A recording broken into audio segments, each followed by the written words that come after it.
বিল্লাহি মিনাশ শাইতানির রাজিম। বিসমিল্লাহির রহমানির রহিম। ওয়াতলু আলাইহিম নাবাআল্লাযী আতাইনাহু আয়াতিনা فانسلخ منها فأتبعه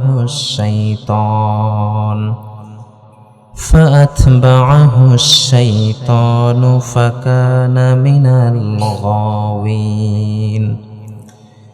إن الله وملائكته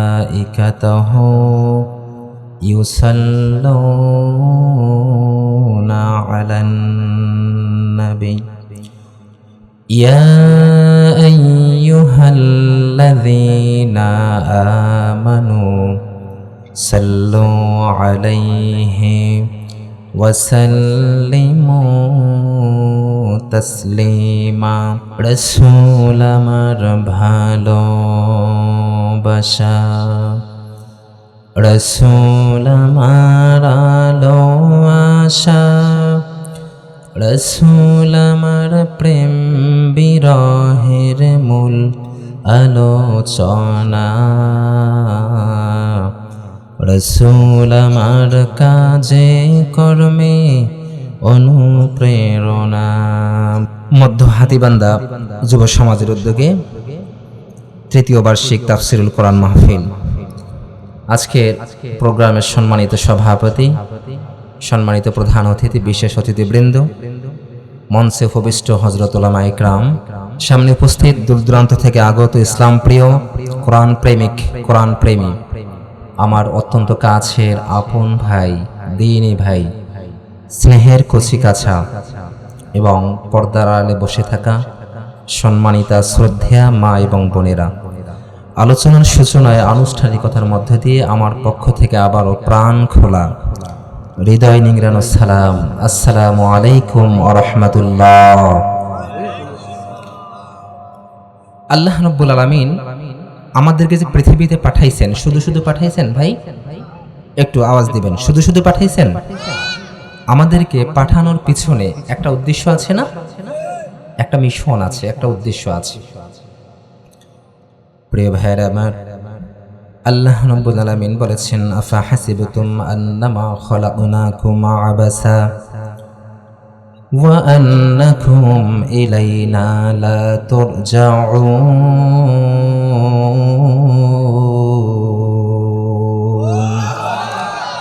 আল্লাহ রাব্বুল আলামিন বলেছেন, বান্দা তুমি কি মনে করো, তুমি কি চিন্তা করো, তুমি কি ভাবো, তুমি কি থিঙ্ক করো আমি আল্লাহ তোমাকে শুধু শুধু পৃথিবীতে পাঠিয়েছি? না রে বান্দা, না। আমি আল্লাহ তোমাকে শুধু শুধু পাঠাই নাই। তোমাকে পাঠানোর পিছনে আমার একটা মিশন আছে, আমার একটা উদ্দেশ্য আছে।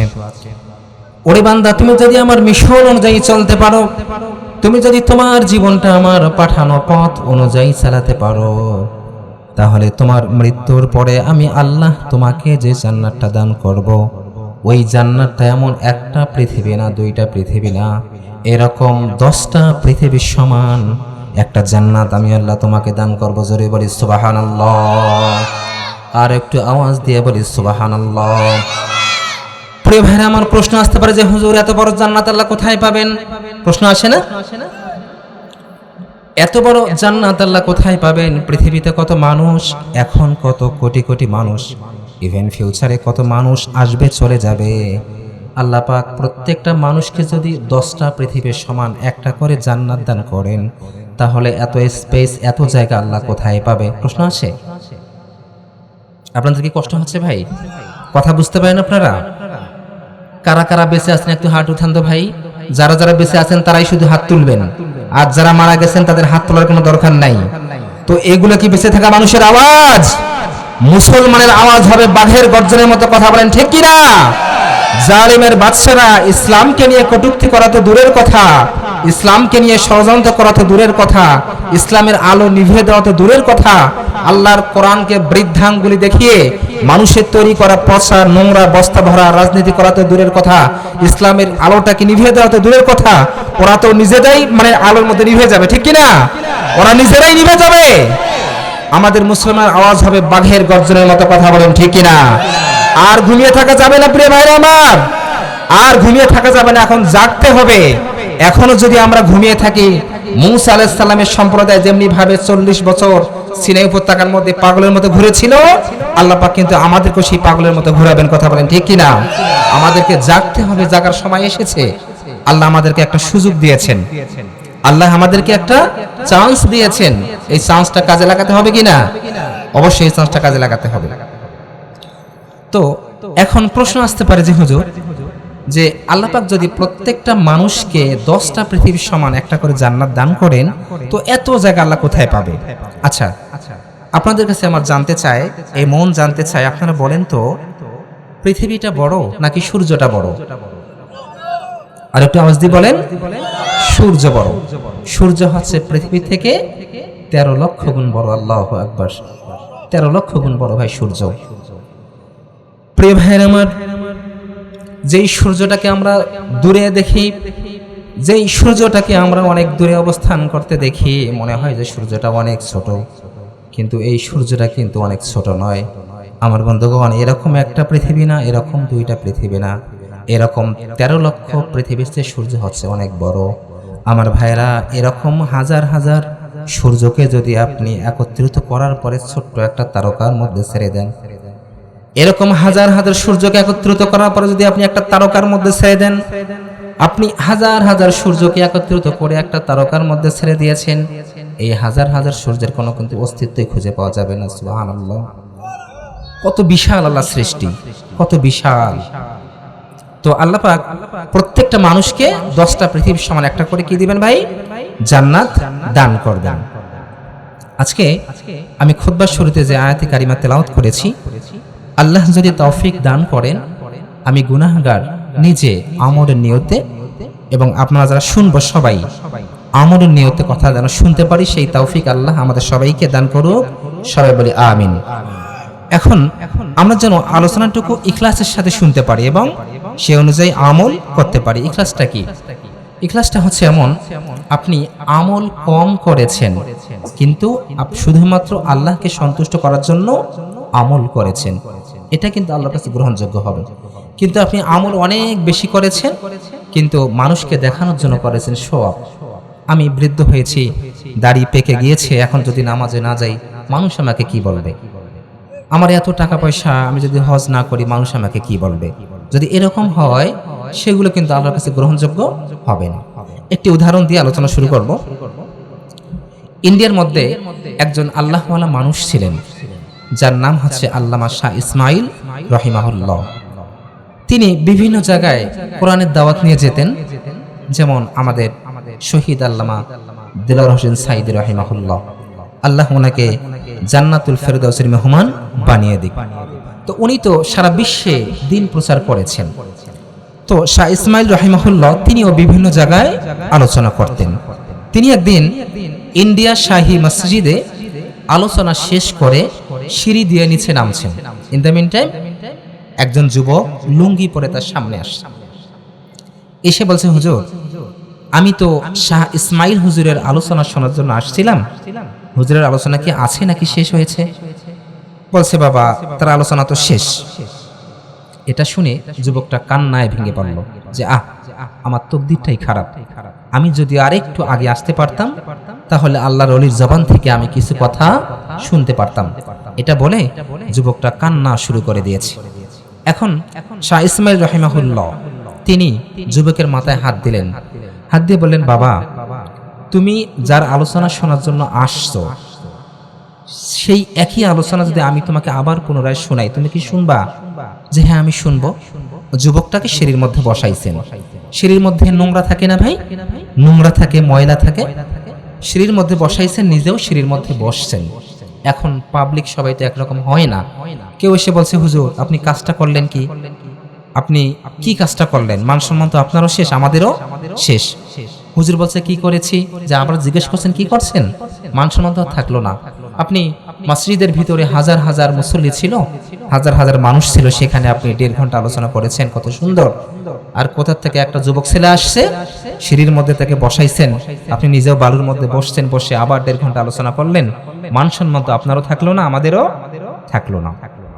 হুজুর তখন তাদেরকে বললেন, বাবারা শোনো, আমি মসজিদের মধ্যে 1.5 ঘন্টা আলোচনা করেছি, সেখানে অনেক মানুষ ছিল, অনেক মুসল্লি ছিল, হতে পারে সেই আলোচনাটা আল্লাহ কবুল করেন নাই। সিঁড়ির মধ্যে একজন যুবকের সামনে আমি আবার পুনরায় 1.5 ঘন্টা আলোচনা করেছি। এই আলোচনা যদি আল্লাহর দরবারে কবুল হয়ে যায়, তাহলে কিয়ামতের দিন ইনশাআল্লাহ আমি গুনাহগারের একটা ব্যবস্থা হয়ে যাবে। সুবহানাল্লাহি ওয়া বিহামদিহি। তার মানে হুজুরের মাঝে যদি বিন্দু পরিমাণ অহংকার থাকতো, হুজুর এটা করতে পারতো ভাই? কখনোই পারতো না। তার মানে অহংকার করা যাবে না। আমার আমল কম হোক, কিন্তু আমি শুধুমাত্র আমার মালিককে সন্তুষ্ট করার জন্যই করব। বুখারী শরীফের প্রথম হাদিসটাই হচ্ছে নিয়তের হাদিস। আপনি যা করবেন সবটা যাবে নিয়তের উপর ডিপেন্ড করে। ঠিক আছে ভাই? আমাদের আমল কম হোক, কিন্তু আমরা শুধুমাত্র কাকে সন্তুষ্ট করার জন্য করব? আল্লাহকে সন্তুষ্ট করার জন্য করব। প্রিয় ভাইরা আমার, আল্লাহ রাব্বুল আলামিন বলেছেন, ওয়াতলু আলাইহিম নাবাআল্লাযী আতাইনাহু আয়াতিনা ফানসালাখা মিনহা ফাআতবা'াহু আশ-শাইতানু ফাকানা মিনাল গাওয়িন। আল্লাহ রাব্বুল আলামিন বলছেন, হে রাসূল, দুনিয়ার সমস্ত মানুষদেরকে আপনি জানিয়ে দিন, দুনিয়ার সমস্ত মানুষদেরকে আপনি সেই ঘটনাটা শোনান। কোন ঘটনার কথা বলেছেন? আমার বন্ধুগণ, আব্দুল্লাহ ইবনে মাসউদ রাদিয়াল্লাহু তাআলা আনহু তিনি বলেছেন, আল্লাহ পাক এখানে বালাম ইবনে আবারের কথা বলেছেন। কার কথা বলেছেন? বালাম ইবনে আবারের কথা বলেছেন। কে ছিল বালাম ইবনে আবার? আমার বন্ধুগণ, বালাম ইবনে আবার ছিল মূসা আলাইহিস সালামের একজন সম্প্রদায়। আল্লাহ পাক এই বালাম ইবনে আবারকে মুস্তাজাবুদ দাওয়া বানাই দিয়েছিলেন। মানে সে যে দোয়াটা করত, সে দোয়াটা আল্লাহ কবুল করতেন। আল্লাহ রাব্বুল আলামিন বলেন, হে রাসূল, দুনিয়ার সমস্ত মানুষগুলোকে আপনি সেই বালামের ঘটনাটা শুনিয়ে দিন। বালাম কি অপরাধ করেছিল? আমার ভাইরা, এই বালাম ইবনে আবার সে আল্লাহর বিধানকে অস্বীকার করেছিল। আল্লাহর বিধান থেকে সে তার মুখটা ফিরিয়ে নিয়েছিল। সে ছিল মুস্তাজাবুদ দাওয়া। আমার বন্ধুগণ, আল্লাহ নবী বলে দিয়েছেন, আমার অসংখ্য উম্মত আছে, তাদের মধ্যে অনেকে আছে মুস্তাজাবুদ দাওয়া, অর্থাৎ তারা যে দোয়াটা করে সে দোয়াটাই কে কবুল করেন? আল্লাহ সে দোয়াটা কবুল করে নেন। আমার ভাইয়েরা, ইমাম আহমদ ইবনে হাম্বল তিনি নিজে একটি ঘটনা বর্ণনা করেছেন। তিনি বলেছেন, আমি শীতের মৌসুমে গিয়েছি মিশরে, হাদিস সংগ্রহ করার জন্য গিয়েছি। সেখানে যাওয়ার পরে আমি একটা মসজিদের ভিতরে প্রবেশ করেছি। ওই মসজিদের ভিতরে আমি ঈশার নামাজ আদায় করেছি। ঈশার নামাজ আদায় করে আমি চিন্তা করলাম, বৃদ্ধ মানুষ, আজকের রাতটা আমি মসজিদের মধ্যে কাটাই দিব, এরপরে আমি ফজরের নামাজ পড়ে মসজিদ থেকে বের হয়ে যাব। আমার বন্ধুগণ, তিনি ঈশার নামাজ পড়ে মসজিদের মধ্যে শুতে যাবেন। ইন দ্য মিন টাইম মুয়াজ্জিন সাহেব এসে বলছে যে, হুজুর, এখানে তো থাকা যাবে না, ও মুসাফির, এটা তো মুসাফির খানা নয়, এখানে আপনি থাকতে পারবেন না, আপনি এখান থেকে বের হয়ে যান। মুয়াজ্জিন সাহেব তো চিনতে পারেন নাই যে তিনি হচ্ছেন ইমাম আহমদ ইবনে হাম্বল। আমার ভাইরা, তিনি তার ব্যাগটা কাঁধে নিয়ে মসজিদ থেকে বের হয়েছেন। তিনি যেতে যেতে একটা বাজার পর্যন্ত গিয়েছেন। বাজারের মধ্যে যেয়ে দেখেন বাজারের প্রত্যেকটা দোকান বন্ধ, শুধু একটা দোকান খোলা আছে। ওই দোকানের মধ্যে একজন যুবক রুটি ভাজতেছে, রুটি বিক্রয় করতেছে। ওই দোকানের মধ্যে অনেকগুলো কাস্টমার। বৃদ্ধ মানুষ সেখানে গিয়েছেন, যে বলছেন, বাবা, আমি তো মুসাফির, আমি তো বৃদ্ধ মানুষ, প্রচন্ড কুয়াশা পড়ছে, আশেপাশে থাকার মতো কোনো জায়গা নাই, তুমি কি একটু তোমার চুলার পরে আমাকে বসতে দিবা নাকি? যুবক বলছে, ঠিক আছে, আপনি বসেন, এটা তো আমার খুশ নসিব। আমার বন্ধুগণ, তিনি চুলার পাড়ে বসে আছেন আর তিনি হাদিস গবেষণা করছেন। আর এই যুবকটার দিকে তিনি তাকিয়ে আছেন। যুবকটা তার জবান দিয়ে কি যেন বিড়বিড় করে সারাক্ষণ বলে যায়। কাস্টমার আসে, যুবক বলে আস্তাগফিরুল্লাহ, কাস্টমার চলে যায়, যুবক বলে আস্তাগফিরুল্লাহ। কাস্টমার যখন তাকে টাকা দিবে, যুবক বলে আস্তাগফিরুল্লাহ। অর্থাৎ সব সময় সদা সর্বদা যুবক বলে আস্তাগফিরুল্লাহ, আস্তাগফিরুল্লাহ আল্লাযী লা ইলাহা ইল্লা হুয়াল হাইয়ুল কাইয়্যুম ওয়া আতুবু ইলাইহি, সব সময় বলে আস্তাগফিরুল্লাহ। আমার বন্ধুগণ, ইমাম আহমদ ইবনে হাম্বল যুবকটাকে ডেকে বলে, যুবক, তুমি কি কোরআনের হাফেজ নাকি তুমি কি পড়তেছো বিড়বিড় করে? যুবক বলতেছে, হুজুর মুসাফির, আমি তো কোরআনের হাফেজ না, আমি ইস্তেগফারের আমল করি। আপনি কি জানেন, যেদিন থেকে আমি ইস্তেগফারের ফাজাইলটা শুনেছি সেদিন থেকে আমি সব সময় ইস্তেগফারের আমলটা করি। আমার বন্ধুগণ, ওই যুবক বলতেছে, ও মুসাফির, আপনি জানেন নাকি এই ইস্তেগফারের আমল করার কারণে আল্লাহ পাক আমাকে মুস্তাজাবুদ দাওয়া বানায় দিয়েছেন? জোরে বলি সুবহানাল্লাহ। কি, তোমাকে আল্লাহ মুস্তাজাবুদ দাওয়া বানায় দিয়েছেন? যে হ্যাঁ, আল্লাহ আমাকে মুস্তাজাবুদ দাওয়া বানায় দিয়েছেন। মুসাফির, আমি আমার জীবনে যত দোয়া করেছি সব দোয়া আল্লাহ কবুল করে নিয়েছেন, শুধু একটি দোয়া ব্যতীত, শুধু একটি দোয়া ব্যতীত। তখন তার জানার কৌতূহলটা আরো বেড়ে গেল যে কোন দোয়াটা তোমার কবুল করেন নাই আল্লাহ। তখন যুবকটা বলছে, আমি তো যুবক মানুষ, বাসায় আমার বৃদ্ধা মা আছে, মাকে গোসল করিয়ে দিতে হয়, মাকে খাইয়ে দিতে হয়, মার সব কিছু করতে হয়, এজন্য আমি লম্বা সফর করতে পারি না। তো আমি তো জানি বর্তমান জামানায় শ্রেষ্ঠ একজন মুহাদ্দিস ইমাম আহমদ ইবনে হাম্বল, তিনি মদিনার মধ্যে থাকেন। আমি আমার মালিককে বলেছি, আল্লাহ, জীবনে একবার হলেও আমি যেন ইমাম আহমদ ইবনে হাম্বলকে দেখতে পারি, তার কপালে একটা চুমু দিতে পারি। মুসাফির, আল্লাহ শুধু আমার এই একটি দোয়া কবুল করেন নাই, বাকি সব দোয়া আল্লাহ আমার কবুল করেছে। সুবহানাল্লাহি ওয়া বিহামদিহি। প্রিয় ভাইরা আমার, যুবক যখন এই কথা বলেছেন, ইমাম আহমদ ইবনে হাম্বল তিনি আর বসে থাকতে পারেন নাই, তিনি এক লাফ দিয়ে দাঁড়িয়ে গিয়েছেন। দাঁড়িয়ে যে যুবককে জড়িয়ে ধরে বলেছেন, যুবক, আল্লাহ তোমার এই দোয়াটাও কবুল করে নিয়েছেন। তুমি যে ইস্তিগফারের আমল করেছো, এই আমলের কারণে মালিক তোমার প্রতি এতটা সন্তুষ্ট হয়েছেন, মালিক তোমার প্রতি এতটা খুশি হয়েছেন যে খুশির কারণে তোমাকে ইমাম আহমদ ইবনে হাম্বলের কাছে যেতে হয় নাই, স্বয়ং ইমাম আহমদ ইবনে হাম্বলকে আল্লাহ তোমার কাছে পাঠিয়ে দিয়েছেন। জোরে বলি সুবহানাল্লাহ, আর একটু আওয়াজ দিয়ে বলি সুবহানাল্লাহ। এজন্য ভাইরা, আমরা যখন চায়ের দোকানে বসে থাকবো, আমরা কার মেয়ে বের হয়ে গিয়েছে, কার ছেলে বের হয়েছে, কার কি হয়েছে, এগুলি আমরা বলবো না, এগুলি আমরা বলবো না। আমরা সব সময় বলবো আস্তাগফিরুল্লাহ। আপনি যখন হাঁটবেন তখন বলবেন আস্তাগফিরুল্লাহ, আপনি যখন বসে থাকবেন তখন বলবেন আস্তাগফিরুল্লাহ। সব সময় যদি আপনি ইস্তেগফারের আমলটা করতে পারেন, আল্লাহর নবী বলে দিয়েছেন, যার আমলনামার মধ্যে ইস্তেগফারের আমলটা বেশি থাকবে, ওই ব্যক্তিটা কিয়ামতের ময়দানে হাসতে হাসতে আল্লাহর জান্নাতে প্রবেশ করবে। জোরে বলি সুবহানাল্লাহ। প্রিয় ভাইরা আমার, বলতেছিলাম, বালাম ইবনে আবার ছিল মুস্তাজাবুদ দাওয়া।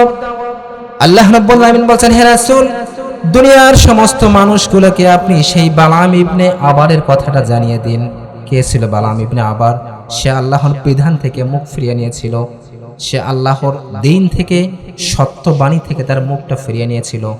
আমার বন্ধুগণ, ওই সময় তার কাছে কিছু মানুষ আসলো, ফিরাউনের কিছু লোকজন আসলো, এসে তাকে বলল, বালাম, আমাদের এলাকায় মূসা নামক একজন যুবক তার আবির্ভাব হয়েছে, সে নিজেকে নবী দাবি করে।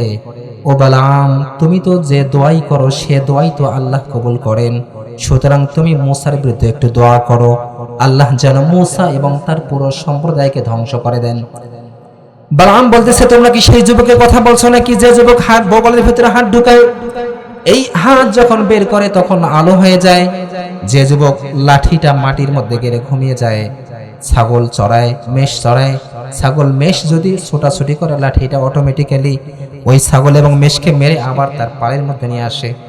তোমরা কি সেই যুবকের কথা বলছো নাকি? আসলে সে তো হলেও হতে পারে আল্লাহর পয়গম্বর।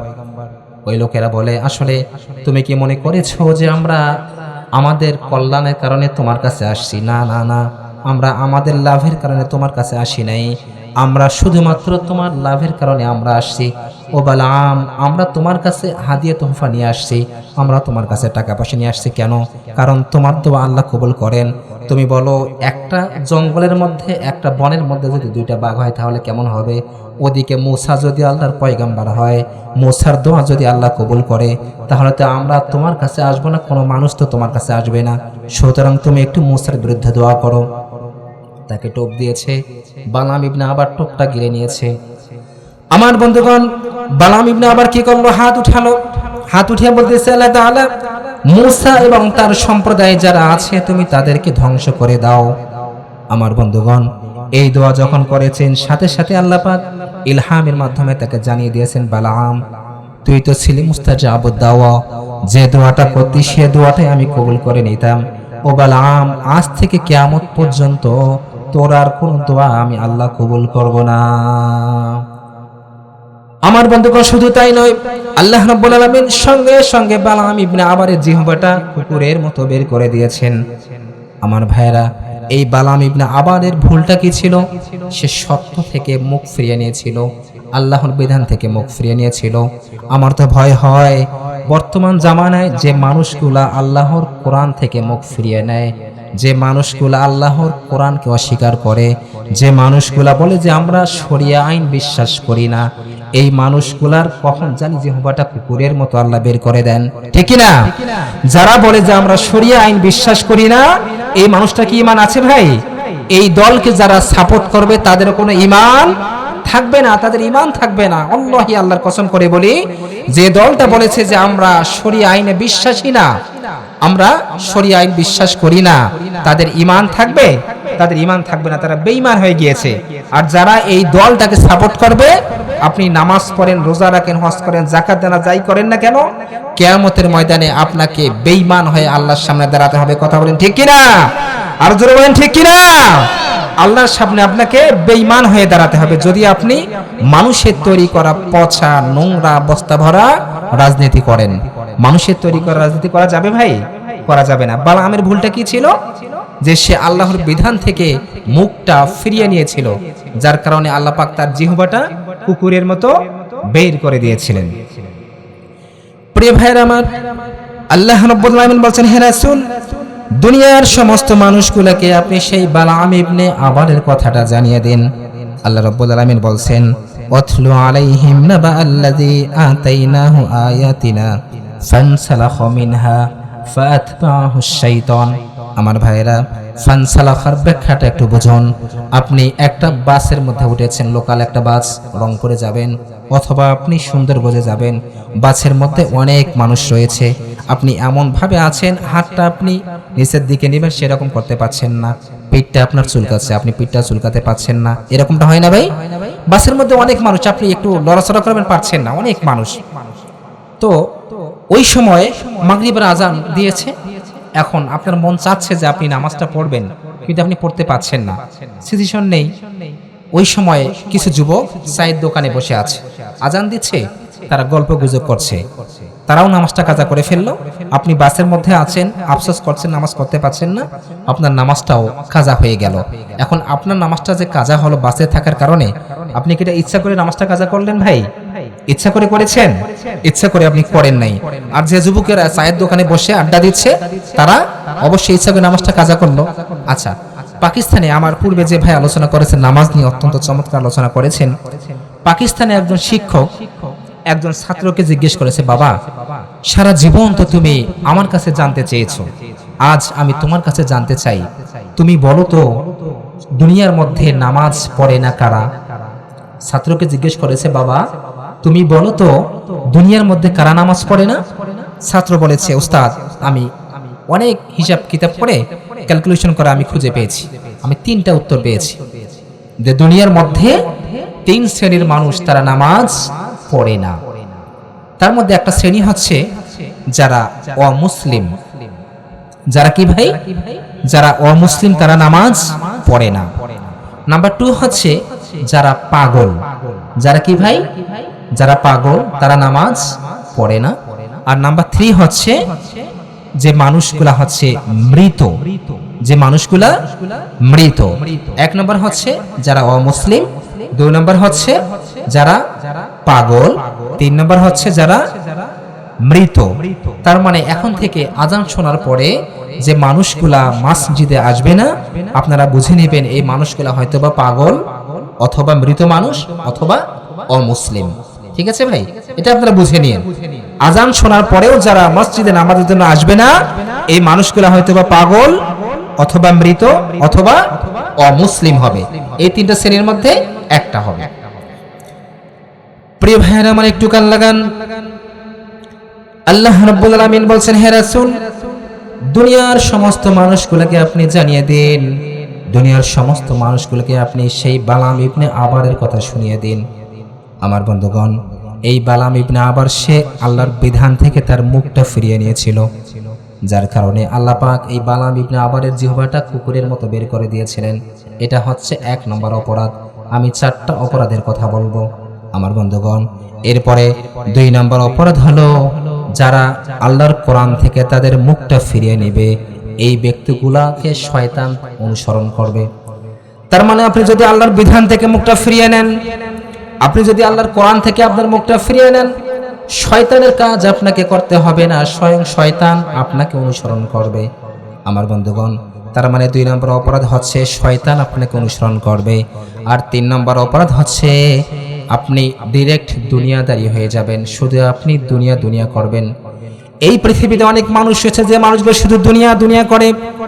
যখন তাদের সঙ্গে সাক্ষাৎ হয়, আপনি তাদেরকে বলবেন যে ভাই কি করেন, কত টাকা স্যালারি পান, আপনার ছেলে কি করে, আপনার মেয়ে কি করে। যে মানুষগুলা শুধু দুনিয়া দুনিয়া করে, এই মানুষগুলা কিন্তু শুধু এই কথাগুলো আপনাকে জিজ্ঞেস করবে। আর যে মানুষটা দিনদার, ওই মানুষটার পাশে যখন আপনি যাবেন, ওই মানুষটা আপনাকে বলবে যে ভাই আপনি তাহাজ্জুদের নামাজ পড়েন তো, আপনি 5 ওয়াক্ত নামাজ সময় মতো আদায় করেন তো, ছেলে মেয়ের যেই হক আল্লাহ আপনাকে দিয়েছে সমানভাবে সেগুলো আপনি বন্টন করেছেন তো, নাকি ছেলেটা মেয়েকে দিয়েছেন, মেয়েটা মেরে ছেলেকে দিয়েছেন, এরকম ডাকাত আছে না নাই? ছেলের সম্পদ মেয়েকে দিয়ে দেয়, আবার মেয়ের সম্পদ মেরে তার ছেলে সন্তানকে দিয়ে দেয়, আছে না ভাই? মেয়েকে বুঝায়, ভুলভাল বুঝিয়ে মেয়ের সম্পদ ছেলের নামে লিখে দেয়, আছে এরকম লোক গাইবান্ধার মধ্যে? আছে ভাই, অনেক আছে। প্রিয় ভাইরা আমার, যদি কোনো ব্যক্তি তার মেয়েকে ঠকিয়ে ছেলের নামে তার সম্পদগুলো লিখে দেয়, ওই ব্যক্তিটা দুনিয়ার মধ্যে নামাজ, রোজা, হজ, যাকাত, দান, সদকা যা কিছু করুক না কেন, কিয়ামতের ময়দানে ওই ব্যক্তিটাকে জালেমের কাতারে দাঁড়াতে হবে। কথা বলেন ঠিক কিনা? প্রিয় ভাইরা আমার, পয়গম্বর তার হাদিসের মধ্যে বলেছেন, আতাদরুনা মানিল মুফলিস? ক্বালু আল মুফলিসু ফিনা মান লা দিরহাম লাহু ওয়ালা মাতা।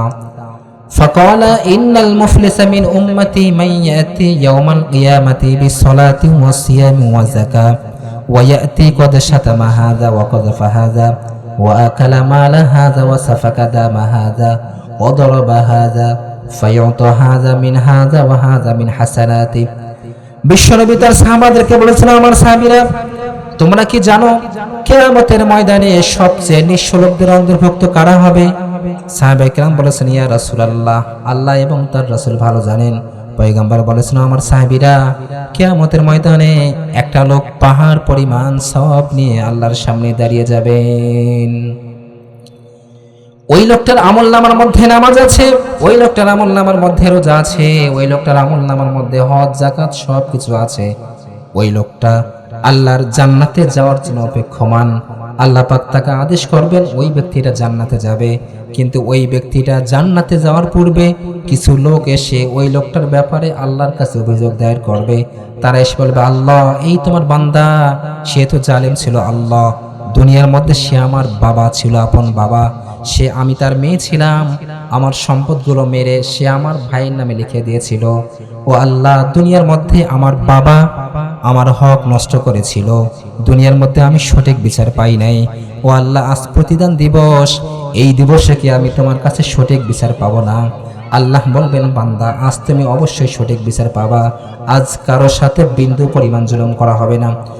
আল্লাহ রাব্বুল আলামিন বলছেন, ফামাই ইয়ামাল মিসকালা যাররাতিন খায়রান ইয়ারা ওয়া মান ইয়ামাল মিসকালা যাররাতিন শাররান ইয়ারা। জোরে বলি আল্লাহু আকবার।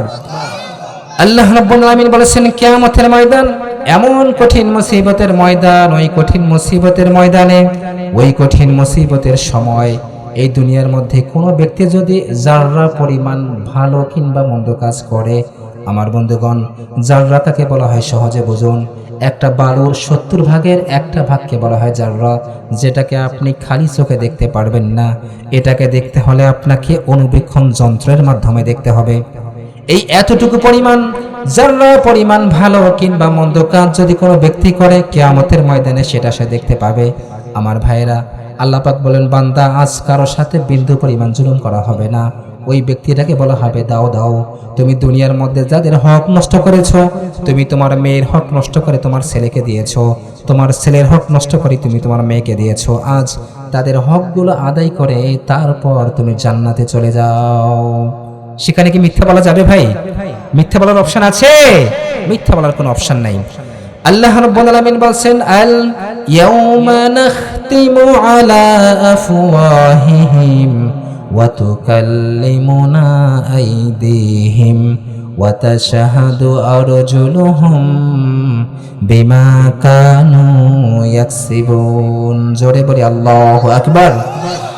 আল্লাহ রাব্বুল আলামিন বলেছেন, কিয়ামতের ময়দান এমন কঠিন মুসিবতের ময়দান, এই কঠিন মুসিবতের ময়দানে, এই কঠিন মুসিবতের সময়, আল ইয়াউম এই দিন অর্থাৎ কিয়ামতের দিন, নাখতিমু আলা আফওয়াহিহিম আমি তাদের মুখের মধ্যে মোহর মেরে দিব, ওয়া তুকাল্লিমুনা আইদিহিম আমি আল্লাহর সাথে কথা বলবে তাদের হাত, ওয়া তাশহাদু আরজুলুহুম সাক্ষ্য দিবে তাদের পা, বিমা কানু ইয়াকসিবুন ওই হাত আর পা দিয়ে তারা যা কৃতকর্মগুলো করেছে।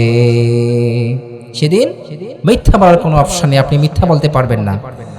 আল্লাহ রাব্বুল আলামিন অন্য জায়গায় বলে দিয়েছেন, ইউরাফুল মুজরিমুনা বিসিমাহুম ফায়ুখাযু বিন নাওয়াসি ওয়াল আকদাম ফাবিআইয়ি আলা'i রাব্বিকুমা তুকাযযিবান। জোরে বলি আল্লাহু আকবার। আল্লাহ রাব্বুল আলামিন বলেছেন, কিয়ামতের ময়দান, কিয়ামতের ময়দানে কোনো জিন এবং ইনসানকে আমি তার অপরাধ সম্বন্ধে জিজ্ঞেস করব না। কিয়ামতের ময়দানে আমি কোনো জিন এবং ইনসানকে তার পাপ সম্বন্ধে জিজ্ঞেস করব না। আমি প্রত্যেকটা মানুষের কৃতকর্মগুলো তার কপালের মধ্যে লিখে দিব। সেখানে মিথ্যা বলার কোনো অপশন নাই, আপনি পারবেন না মিথ্যা বলতে।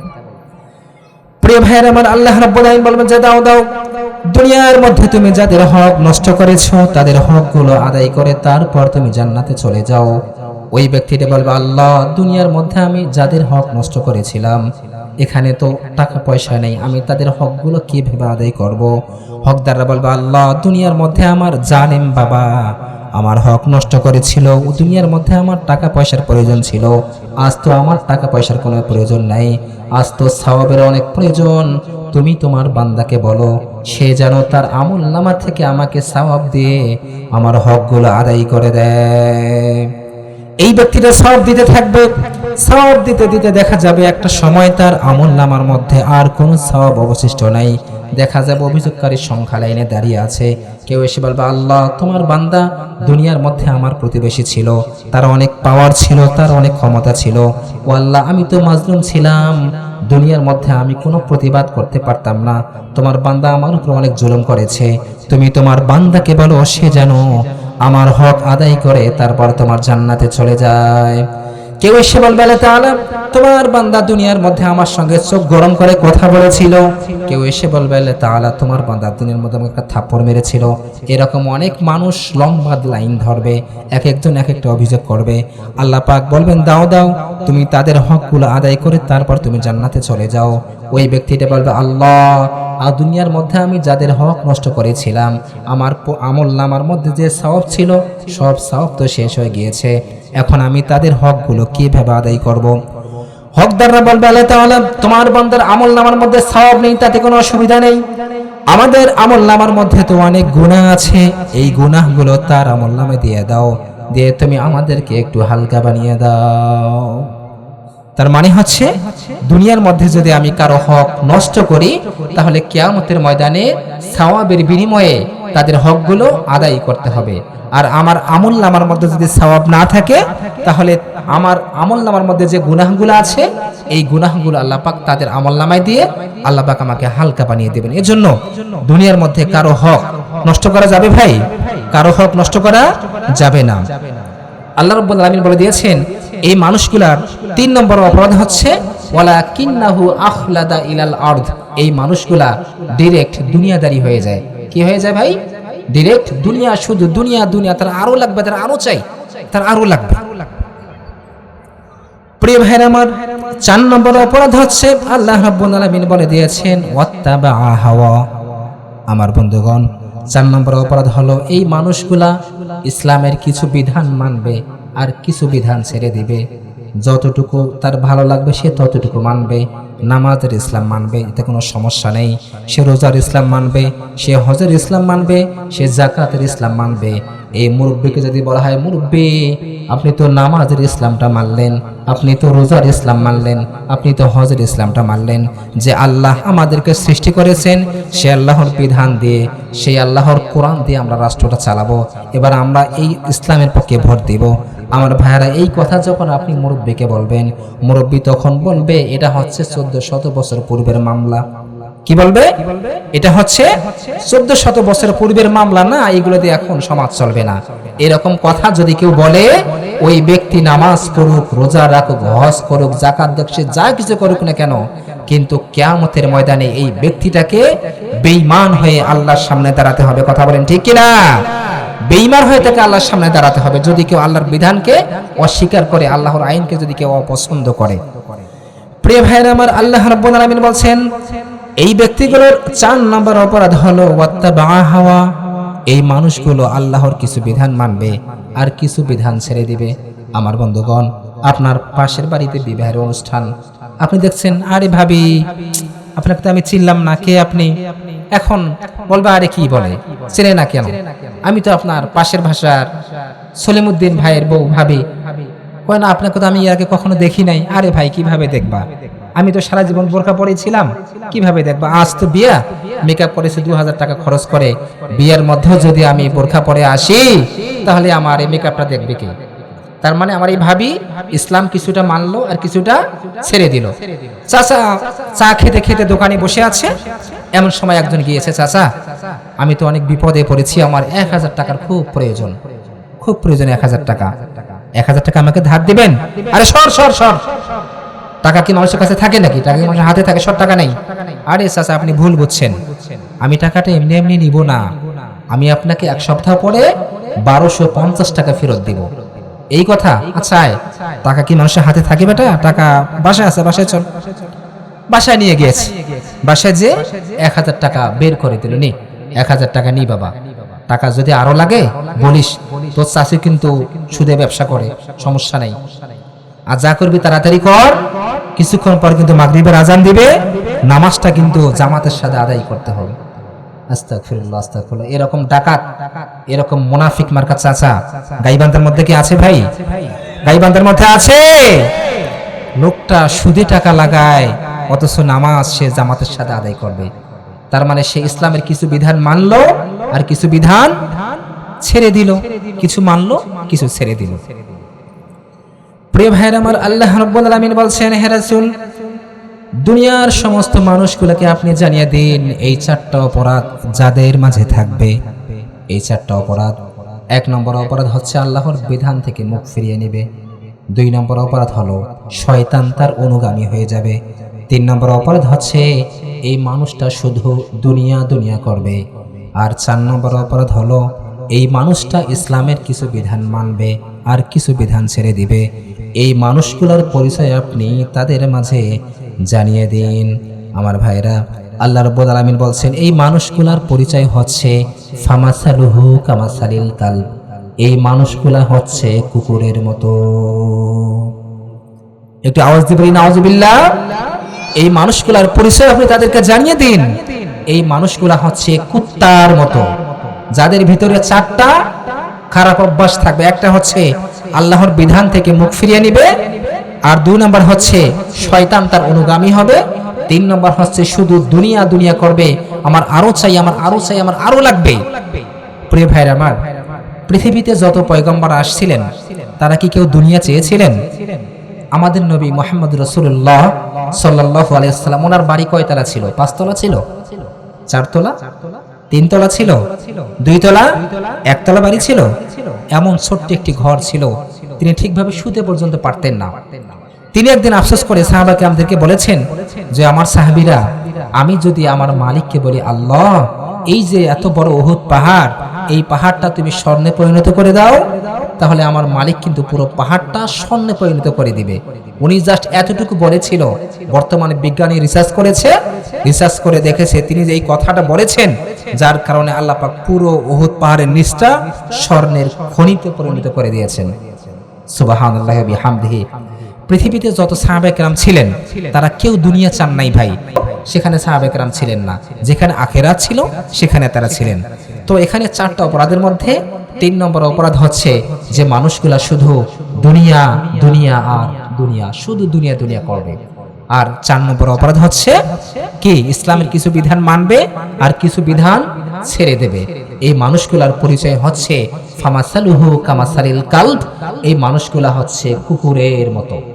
কার কথা ভাই? আমার কথা? কার কথা? আল্লাহর কথা। এই মানুষগুলা হচ্ছে কুকুরের মতো। তো আমরা এখানে যারা আছি, আমরা কি সবাই চাই যে আগামীতে কোরআন দিয়ে রাষ্ট্রটা চলুক? এটা আমরা সবাই চাই তো ভাই? কারা কারা চাই? দুই হাত তুলে একটু আল্লাহকে দেখাই তো। আল্লাহ কবুল করুক। আচ্ছা, আমরা চাইলাম যে কোরআন দিয়ে রাষ্ট্রটা চলুক, এটা কি আগামীকাল থেকে কার্যকর হবে? আর একটু সময়, বেশি সময় কষ্ট দিব না। তো এটা কি আগামীকাল থেকে কার্যকর হবে? আগামীকাল থেকে কার্যকর কিন্তু হবে না। আগামীকাল থেকে হবে না। কি করতে হবে? যে মানুষগুলা কোরআনের শাসন কায়েম করবে, যে মানুষগুলোর ভিতরে আল্লাহর ভয় রয়েছে, যে মানুষগুলোর ভিতরে পরকালের টেনশন রয়েছে, এই সমস্ত মানুষগুলাকে তাদের উপযুক্ত জায়গায় বসাতে হবে।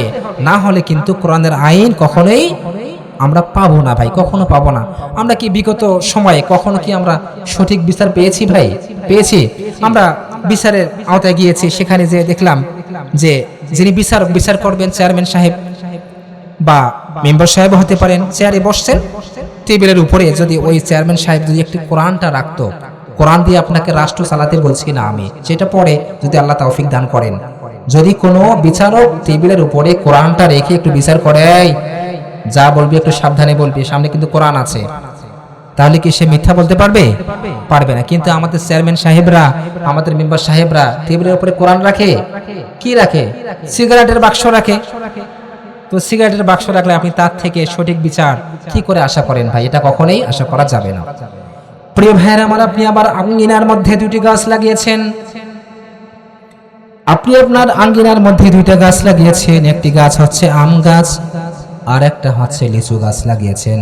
এখন আপনি যদি লিচু গাছের নিচে যে বলেন যে আল্লাহ এই লিচু গাছের মধ্যে তুমি আম দাও, এভাবে যদি আপনি কিয়ামত পর্যন্ত লিচু গাছের নিচে যে আপনি আম চান, আমের জন্য যদি আপনি সেই লিচু গাছের নিচে বসে থাকেন, তাহলে বুদ্ধি থাকলে বলেন তো ওই লিচু গাছের নিচে কখন আল্লাহ পাক আপনাকে আম দিবেন নাকি? আম দিবে? লিচু গাছের নিচে আপনি আম চাইলে আম পাবেন না। আম গাছের কাছে আপনি আম পাবেন, লিচু গাছের কাছে গেলে আপনি লিচু পাবেন। প্রিয় ভাইরা আমার, কোরআন দিয়ে রাষ্ট্র চললে কি হবে শুনুন। আল্লাহ রাব্বুল আলামিন বলছেন, আল্লাযীনা ইম্মাক্কান্নাহুম ফিল আরদি আকামুস সালাহ ওয়া আতাউয যাকাতা ওয়া আমারু বিল মা'রুফ ওয়া নাহাউ আনিল মুনকার। জোরে বলি আল্লাহু আকবার। আল্লাহ রাব্বুল আলামিন বলেছেন, আমি যখন কোন গোলামকে ক্ষমতার আসনে বসাবো, আমি যখন কোন গোলামকে ক্ষমতা দান করব, আমার গোলামের দুনিয়ার মধ্যে কর্মসূচি থাকবে 4টা। কয়টা কর্মসূচি? আর একটি আওয়াজ দিয়ে বলতে হবে, কয়টি কর্মসূচি? 4টি কর্মসূচি। তার মধ্যে নাম্বার 1 হচ্ছে আমার গোলাম দুনিয়ার মধ্যে নামাজের বিল পাস করবে। কি করবে? আমার গোলাম, আমার বান্দা দুনিয়ার মধ্যে নামাজের বিল পাস করবে।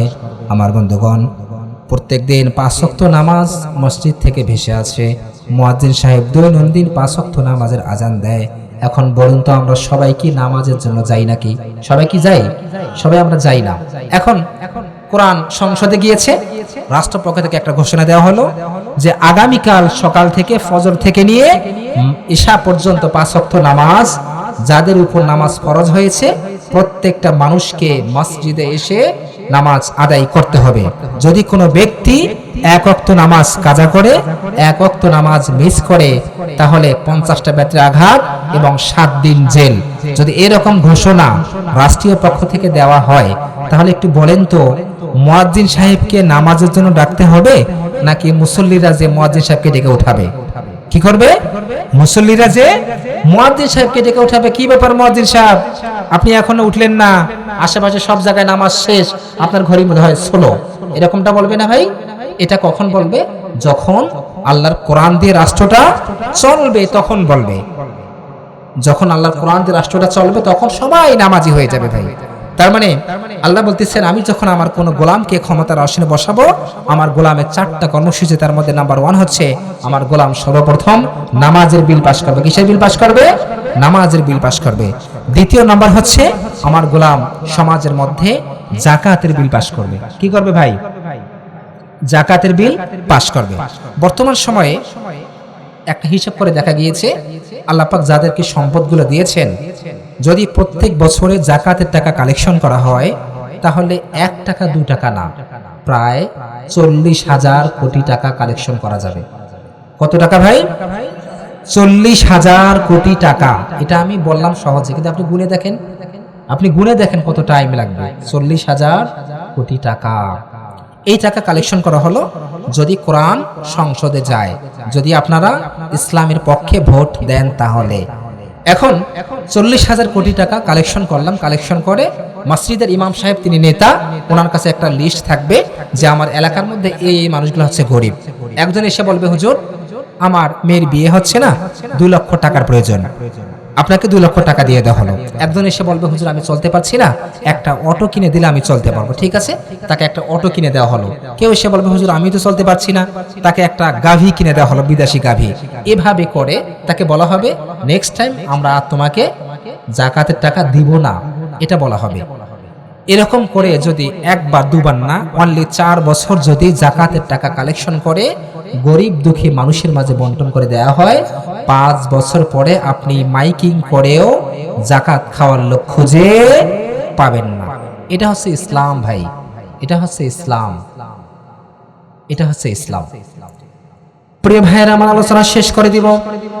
আপনি আল্লাহর জমিনে থাকবেন, আল্লাহর হাজারো নাজ নিয়ামত ভক্ষণ করার পরেও যদি কোনো ব্যক্তি চায় যে আল্লাহর জমিনে আল্লাহর দ্বীন কায়েম না হোক, আল্লাহর জমিনে আল্লাহর দ্বীন প্রতিষ্ঠিত না হোক, ওই ব্যক্তিটা মুসলমান থাকবে না, ওই ব্যক্তিটা কিন্তু মুনাফিক হয়ে যাবে। ওই ব্যক্তিটা কোশ্চিন কালে মুসলমান থাকবে না। মুসলমান থাকবে কোন ব্যক্তি দুনিয়ার মধ্যে যদি সে চায় যে আল্লাহর জমিনে আল্লাহর দ্বীন প্রতিষ্ঠিত না হোক, আল্লাহর দ্বীন কায়েম না হোক, কোন ব্যক্তি যদি এটা পরিকল্পনা করে যে আল্লাহর জমিনে আল্লাহর দ্বীন কায়েম করার কি প্রয়োজন আছে, আমরা মানুষের তৈরি করা রাজনীতি করব, আমরা অমুকের আদর্শ নিয়ে জীবন চালাবো, এরকম কথা যদি কোনো ব্যক্তি বলে, ওই ব্যক্তিটা কিন্তু মুসলমান থাকবে না, ওই ব্যক্তিটা কিন্তু মুনাফিক বেঈমান হয়ে যাবে। কথা বলেন ঠিক কিনা?